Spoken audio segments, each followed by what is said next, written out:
लक्षात आलं असेल की आता फक्त मोतीबिंदूचं ऑपरेशन आहे, हो. एवढ्या सगळ्या तपासणी का?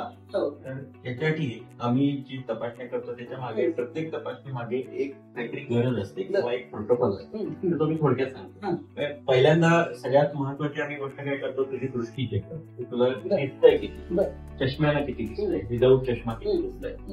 नंतर आम्ही चेक करतो डोळ्याचं प्रेशर ठीक आहे का, म्हणजे डोळ्याला काच बिंदू किंवा इतर काही आजार नाही. तुला माहिती आहे आपल्याला फॅमिली हिस्ट्री पण आहे, त्यामुळे प्रेशर बघणं तसं सगळ्यांनाच गरजेचं आहे, तसं बघितलं.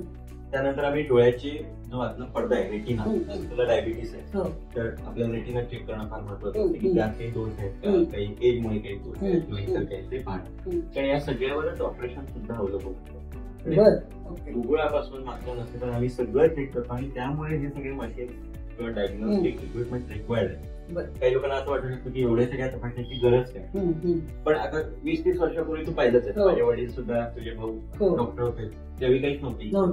मग त्यावेळी काय करायचे, ऑपरेशन व्हायचंच पण त्याचे जे रिझल्ट आहेत, रिफाईनमेंट आहे आतापेक्षा 30 वर्षापूर्वी आता कमी होती. आता ती इतकी रिफाईन झालेली आहे की आम्हाला असंच वाटतं की प्रत्येक पेशंटला आपण बेस्ट पॉसिबल आता जे अवेलेबल ते द्या. त्यामुळे आम्ही या सगळ्या टेस्ट करू